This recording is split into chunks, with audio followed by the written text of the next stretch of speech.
आपका negative blood group है और आपने एमटीपी किट लिया, जो एबॉर्शन की टैबलेट है वो ली, उसके बाद आपने कोई भी एंटी-डी इंजेक्शन नहीं लगाया।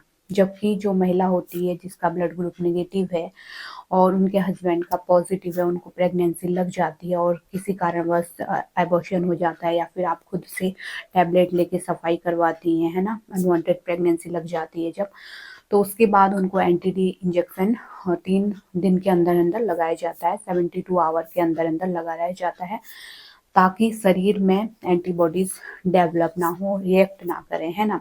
देखिए होता क्या है कि जब महिला का नेगेटिव ब्लड ग्रुप है, उनके हस्बैंड का पॉजिटिव है, तो इस केस में जो बच्चा गर्भ में आता है वो पॉजिटिव हो सकता है। गर्भ में जो बच्चा आता है वो पॉजिटिव हो सकता है या नेगेटिव भी हो सकता है। इन केस अगर पॉजिटिव है फादर की तरह, तो इसमें क्या होता है कि जो शरीर है, क्योंकि नेगेटिव ब्लड ग्रुप है आपका, आरएच फैक्टर मदर है, तो इसमें आपका शरीर एंटीबॉडीज तैयार करेगा बच्चे के अगेंस्ट। जैसे कोई भी वायरस आता है हमारे शरीर में, उसके अगेंस्ट हमारा शरीर एंटीबॉडीज तैयार करता है, सैनिक तैयार करता है, ताकि उस जो भी बाहर का दुश्मन आया है उसे खत्म कर सके, है ना। यहाँ पे वायरस का काम कौन कर रहा है? बच्चा, क्योंकि उसका ब्लड ग्रुप जो है पॉजिटिव है और आपका नेगेटिव है, तो इस केस में शरीर एंटीबॉडीज बनाता है, बच्चे के लिए नुकसानदायक होती हैं। एंटीबॉडीज बच्चे के ब्लड को खत्म करती हैं और बच्चे में एनीमिया डेवलप होता है प्रेगनेंसी के दौरान, और मिसकैरेज भी कई बार महिलाओं का हो जाता है। तो ये चीजें हो सकती हैं आपको प्रेगनेंसी के दौरान। तो इससे बचने के लिए आपको शुरुआत में ही एंटी-डी इंजेक्शन लगा दिया जाता है। जो भी नेगेटिव ब्लड ग्रुप वाली महिलाएं हैं उनको एंटी-डी इंजेक्शन लगाया जाता है। लेकिन कई बार महिलाएं शादी से पहले या फिर शादी के बाद भी एमटीपी किट खा लेती हैं, अनवांटेड किट खा लेती हैं, तो उसके बाद वो भूल जाती हैं या फिर उनके नॉलेज में नहीं होता है, तो उसके बाद उनका सवाल होता है कि अब हमें क्या करना चाहिए नेक्स्ट। काफ़ी दिन हो गए हैं, हमने एंटी-डी इंजेक्शन भी नहीं लगाया। तो देखिए, जब भी आप प्रेगनेंसी प्लान करती हैं उससे पहले आईसीटी टेस्ट ज़रूर करवाइए। जी हाँ, आईसीटी टेस्ट में ये पता चलता है कि आपके शरीर में एंटीबॉडीज़ तो नहीं है। अगर आपके शरीर में एंटीबॉडीज़ होंगी तो वो पॉजिटिव आएगा। तो इस केस में आगे आपको क्या करना पड़ेगा कि जब भी बच्चा आपके गर्भ में आएगा तो उसके लिए आपको बच्चे को सुपरविजन में रखना पड़ेगा, है ना। एक्स्ट्रा मॉनिटर की आवश्यकता होती है बच्चे को।